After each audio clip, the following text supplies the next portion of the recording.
ओम नमः सिद्धेभ्यः। नमो अरिहन्ताणं नमो सिद्धाणं नमो आयर्याणं नमो वज्रायाणं नमो लोहि सव्वसाहोणम्।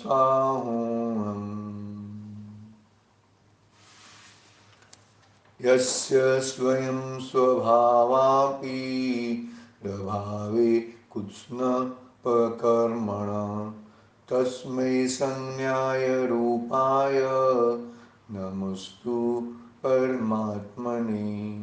नमोस्तु परमात्मने। नमोस्तु परमात्मने। चेतिले चेतन चेत्या विना किम चालसी। इष्टोपदेश नामक महान ग्रंथ विराजमान है आचार्य पूज्यपाद स्वामी द्वारा कृत। कल हमने प्रथम गाथा और उसका टीका पढ़ी थी। टीका का फर्स्ट पैराग्राफ हुआ था और नई गाथा का कैसे अवतरण होता है वो बात बताने वाले हैं अभी। देखो क्या कहा था कल, टीका वापस पढ़ लेते हैं। जिसे आत्मा की परतंत्रता पराधीनता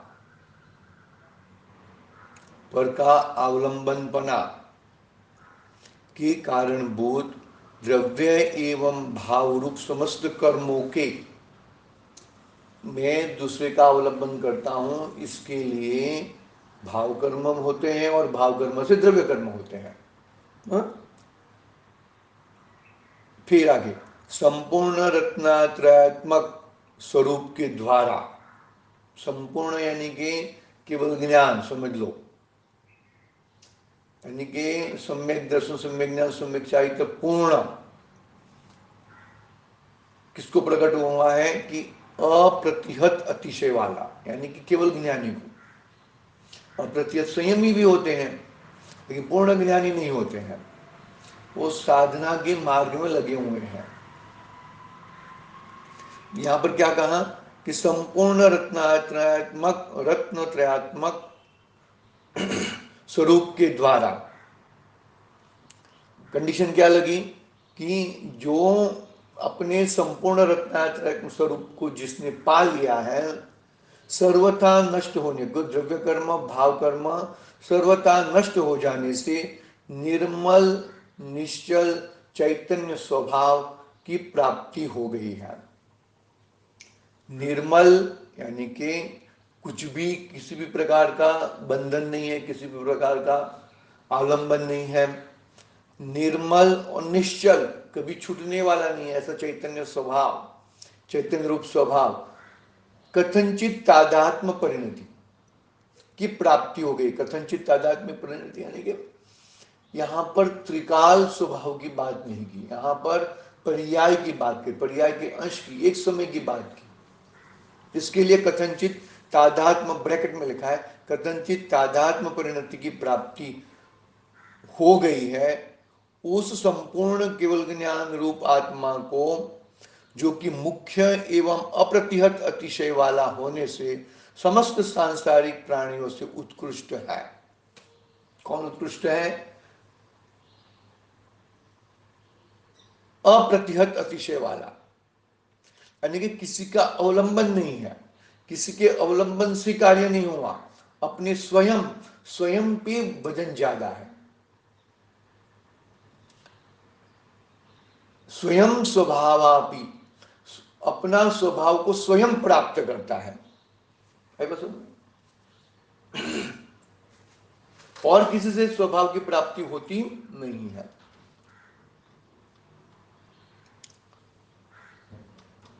सब कर्म नाश होते हैं अपने स्वभाव के जोर से, कर्म नाश होते हैं। और कैसे कर्म नाश नहीं, अन्यथा कोई कर्म नाश नहीं होता। आई बात समझे? तो क्या कहते हैं कि केवल ज्ञान स्वरूप आत्मा को, जो कि मुख्य एवं अप्रतिहत अतिशय वाला होने से समस्त सांसारिक प्राणियों से उत्कृष्ट है, नमस्कार है। सभी सांसारिक प्राणियों, जीव के दो भेद कहे ना, कौन से? संसारी और मुक्ताश्च, आया ना तत्व सूत्र में आया बात। तो अध्ययन परमात्मा तक संसारी, उत्कृष्ट संसार, जिसका संसार में उत्कृष्ट प्राणी है, उत्कृष्ट जीव है, ऐसे केवल ज्ञानी। उसके बाद जो भी है सब निम्न क्वालिटी के हैं, निचली क्वालिटी के हैं। स्वभाव की दृष्टि की बात यहां पर पर्याय दृष्टि से बात चल रही है। तादात्म परिणति है, कथनचित तादात्म परिणति, एक समय की पर्याय। भले वो केवल ज्ञानी जीव को, केवल ज्ञानी को वही की वही नहीं, ऐसी की ऐसी पर्याय प्रकट होती रहती है। केवल ज्ञान की ऐसी कैसी पर्याय प्रकट होती रहती है, लेकिन वो पर्याय केवल ज्ञान की पर्याय नहीं प्रकट होने से वो पर्याय है, और ज्ञान वो गुण है, स्वभाव है। वो ज्ञान गुण और ज्ञान स्वभाव के आधार से केवल ज्ञान की पर्याय प्रकट होनी है। इसके लिए उसको तादात्म, कथनचित तादात्म परिणति कही। तो मुख्य एवं अप्रतिहत अतिशय वाला होने से समस्त सांसारिक प्राणियों से उत्कृष्ट है, नमस्कार हो। यहां तक अपनी कल बात हुई थी।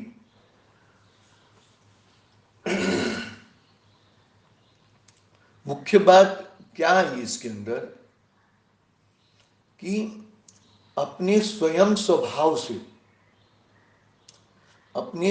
स्वभाव को प्राप्त किया है, उसके सब कर्म नष्ट हो चुके हैं और उसको अप्रतिहत अतिशय वाला पणा प्रकट हुआ है, यानी कि केवल ज्ञान प्रकट हुआ है क्षाई क्षीण मोह के आधार से।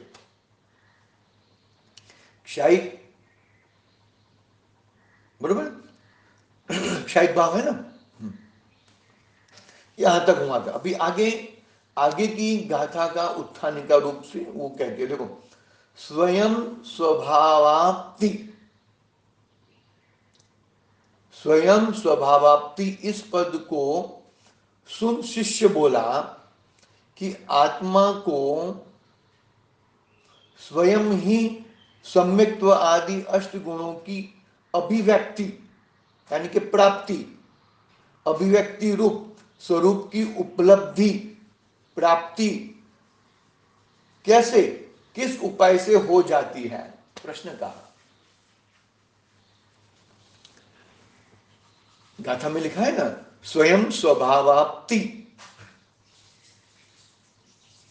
गाथा में कहा। तो वो इस पद को सुनकर शिष्य बोला कि आत्मा को स्वयं ही सम्यक्त्व आदि की अष्ट गुणों की अभिव्यक्ति स्वरूप की उपलब्धि प्राप्ति होती है। कैसे होती है, आई बात समझ में?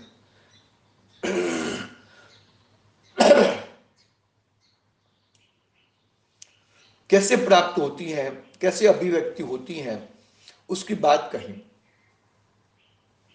क्योंकि स्वस्वरूप की स्वयं प्राप्ति को सिद्ध करने वाले कोई दृष्टांत के द्वारा दृष्टांत नहीं पाया जाता, और बिना दृष्टांत के ऊपरी लिखित कथन को कैसे ठीक माना जा सकता है। आचार्य इस विषय में समाधान करते हुए लिखते हैं, आचार्य श्री लिखते हैं,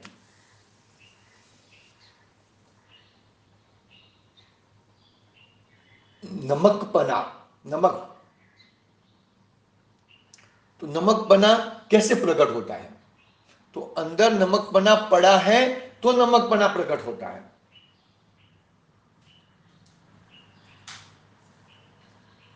साकर में मिठास किसने डाली? अरे स्वयं साकर स्वयं मीठी है, उसको और कोई मीठा नहीं कर सकता। तो स्वयं स्वभावापि, स्वयं स्वभावाप्ति स्वयं से ही पैदा होता है। प्रोसेस है ना, नमक बनने की प्रोसेस है, साकर बनने की प्रोसेस है। तो ये शिष्य क्या पूछता है कि ये अष्ट गुणों की, यानी कि सिद्ध भगवान को अष्ट गुणों की अभिव्यक्ति स्वरूप की उपलब्धि कैसे, किस उपाय से हो जाती है? क्योंकि स्वस्वरूप की स्वयं प्राप्ति को सिद्ध करने वाला कोई दृष्टांत जब तक आप नहीं बताओगे तब तक हम कैसे मानेंगे?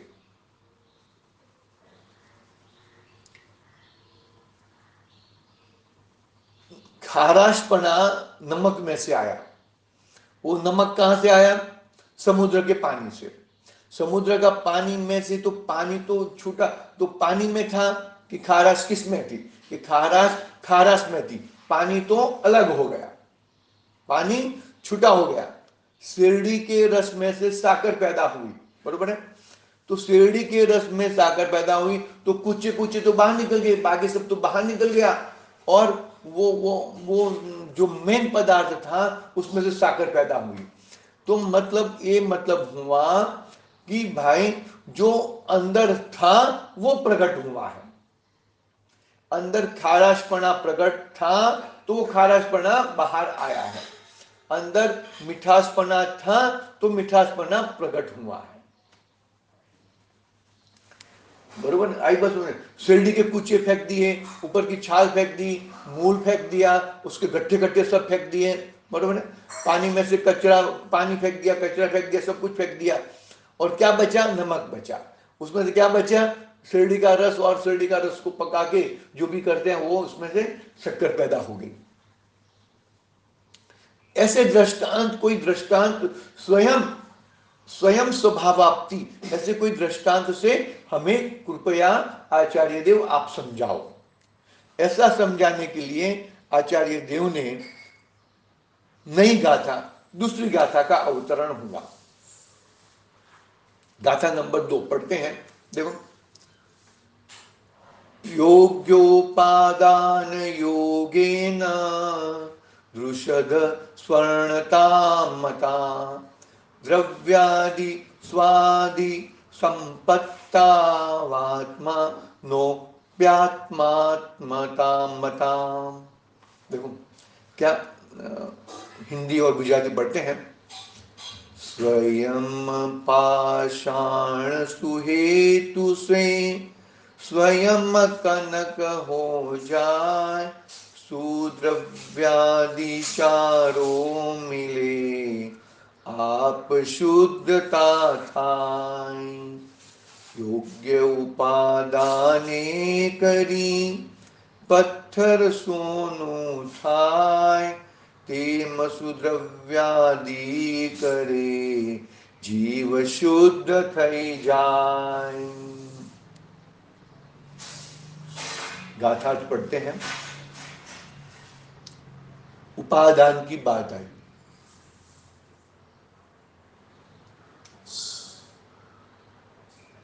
निमित्त और उपादान,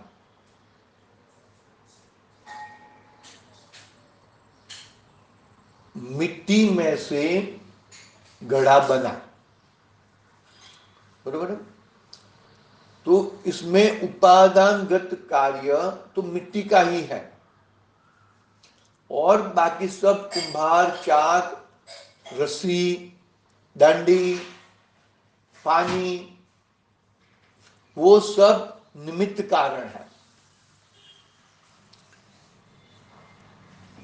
उपादानगत कार्य से ही कार्य होता है, निमित्त से कार्य नहीं होता। निमित्त मात्र, निमित्त इसे कहते हैं कि जो कार्य में हाजिर रहे, होते हुए कार्य में हाजिर रहे, उसे निमित्त कहते हैं। आई बात समझ में? तो योग्योपादान योगेना, यहां पर पढ़ते हैं हम, जेम योग्य उपादान कारण के संयोग से, जैसे पाषाण विशेष, विशेष पाषाण, विशेष मट्टी, चिकनी मट्टी, दरिया की मट्टी नहीं, विशेष मिट्टी, विशेष पाषाण स्वर्ण बन जाता है, वैसे ही सुद्रव्य क्षेत्र आदि रूप सामग्री मिलने पर जीव भी चैतन्य स्वरूप आत्मा हो जाता, चैतन्य स्वरूप आत्मा हो जाता है। क्या कहा इसमें? समझ में आ रही बात कि वो पाषाण में योग्यता है,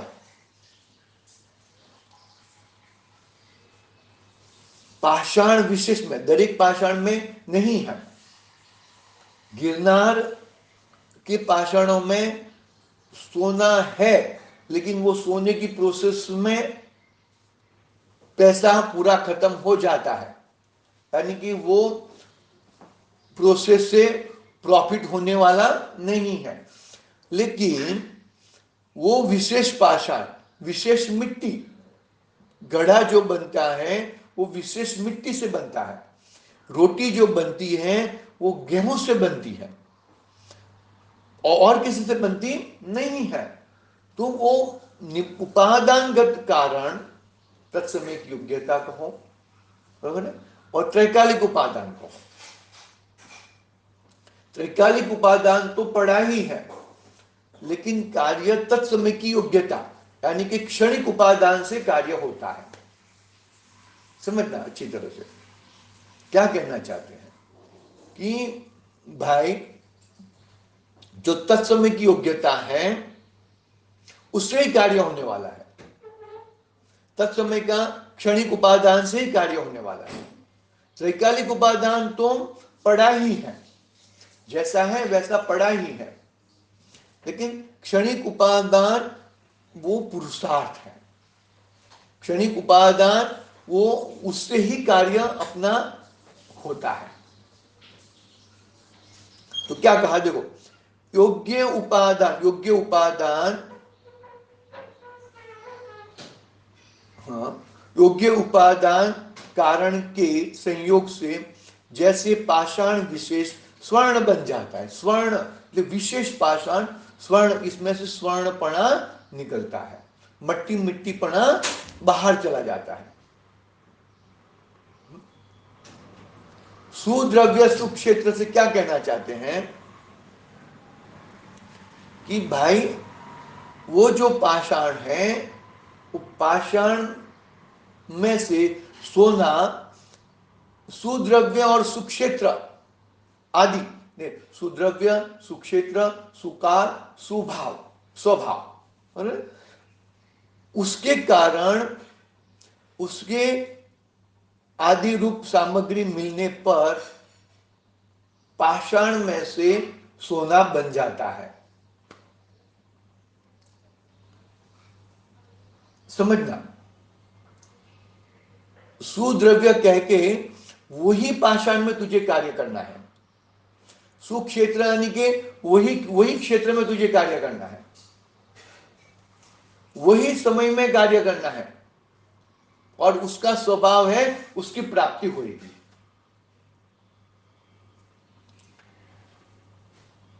और कोई द्रव्य और कोई क्षेत्र और कोई, देखो, बाकी जो भगवान आत्मा है वही परमात्मा बन सकता है। जो आत्मा है वही परमात्मा बन सकता है। और किधर तुमने इसका पुरुषार्थ किया,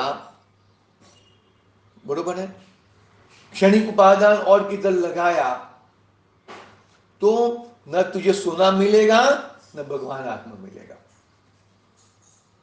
समझ में आ रही है कि बात नहीं आ रही है? बहुत शांति से समझने जैसी बातें हैं। उतावले सोना नहीं मिलेगा, उतावले भी आत्मा नहीं मिलेगा। जो विधि है, जो जिस तरह से विधि बताई है उस तरह से अपने को आगे बढ़ना है। जिस तरह से विधि बताई है, किस तरह से विधि बताई है कि द्रव्य क्षेत्र काल भाव, बरोबर है। तो मेरी द्रव्य क्षेत्र काल भाव मेरे में है और परद्रव्य के क्षेत्र काल भाव परद्रव्य में है। तो वो परद्रव्य क्षेत्र काल भाव से मेरा कार्य करना चाहूंगा तो वो नहीं होने वाला है। वो पाषाण में से तुझे सोना नहीं मिलेगा, वो आत्मा में से परमात्मा पना नहीं प्रकट होएगा। द्रव्य जीव द्रव्य है, क्षेत्र असंख्यात प्रदेशी है, काल जो समय जो प्रकट होता है वही काल है, और स्वभाव तो मौजूद है। तो इससे क्या कहना है कि तुम और कोई द्रव्य, मान लो कि जड़ द्रव्य, पुद्गल द्रव्य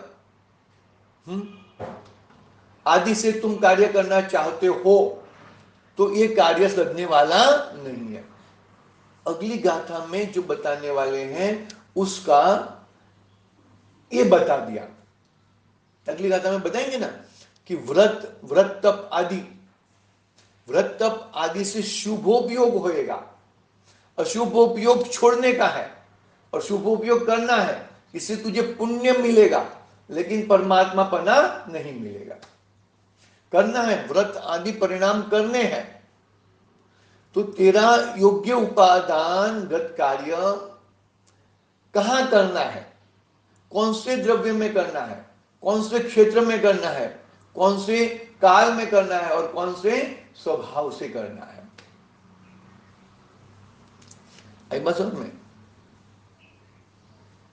ऐसी सेम गाथा मोक्ष पाहुड़ में है, इसमें कोटेशन में लिखा है, जय सोहण जो येण शुद्धम हेमम हवै जह तह य कालाई लब्धि ए अप्पा परम पो ओ हवदीन। अप्पा ही परमात्मा बन सकता है। कालब्धि आदि, कालब्धि आदि यानी कि द्रव्य क्षेत्र काल भाव। द्रव्य कौन सा द्रव्य, कौन से द्रव्य में तुझे पुरुषार्थ करना है, कौन से क्षेत्र में तुझे पुरुषार्थ करना है, कौन से काल में तुझे पुरुषार्थ करना है, और कौन सा तेरा स्वभाव है, उस स्वभाव को देखकर तुझे पुरुषार्थ करना है। तेरी चाल तेरे में है और पर की चाल पर में है। परमात्मा पना है ना, परमात्मा पना प्रकट करना है, तो परमात्मा पना प्रकट आत्मा में कर, आत्मा है, वो आत्मा दर्शन ज्ञान चारित्र वाला है, रागादि वाला नहीं है। व्रतादि होते हैं लेकिन व्रतादि से शुभोपयोग होता है, पुण्य का अभाव होता है, पुण्य से परमात्मा नहीं मिलता, शुद्धोपयोग से परमात्मा मिलता है। बात करेंगे अगली तीसरी गाथा में आएगी बात को, हम तो अभी गाथा पढ़ रहे हैं। देखो वापिस कि पाषाण विशेष स्वर्ण बन जाता है योग्य उपादान कारण के संयोग से। तो जीव भी चैतन्य स्वरूप आत्मा बन जाता है, आत्मा हो जाता है, बन जाता है यानी कि हो जाता है, अंदर स्वभाव पड़ा है, वो प्रकट हो जाता है। कौन से? कि अपने द्रव्य क्षेत्र काल भाव में, अपने द्रव्य क्षेत्र काल भाव की सामग्री रूप से जीव चैतन्य स्वरूप आत्मा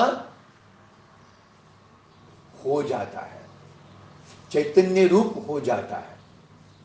अंदर चैतन्यपना प्रकट, अंदर स्वभाव में, अंदर जैसे पाषाण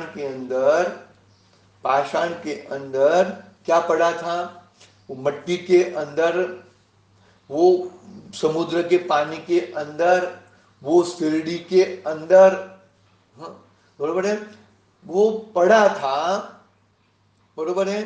तो उसको योग्य उपादान से संयोग से वो चीज पानी में से नमक बन जाता है, हर एक पानी में से नहीं, खारा पानी में से, बरोबर है। फिर उसेड़ी में से साकर बन जाती है, गुड़ बन जाता है, बरोबर है। पाषाण में से सुवर्ण बन जाता है, चिकनी मिट्टी से घड़ा बन जाता है। ठीक उसी तरह अपने द्रव्य क्षेत्र काल भाव, सुद्रव्य सुक्षेत्र सुकाल सुभाव से, सामग्री रूप से जीव बरोबर लगा के, अपने बरोबर व्यवस्थित लगा के जीव चैतन्य स्वरूप आत्मा हो जाता है। गाथा हुआ ये बात को देखेंगे हम कल, उसका टीका पढ़ेंगे, विशेषार्थ पढ़ेंगे, टीका पढ़ेंगे। आज के लिए ओम नमः सिद्धिं।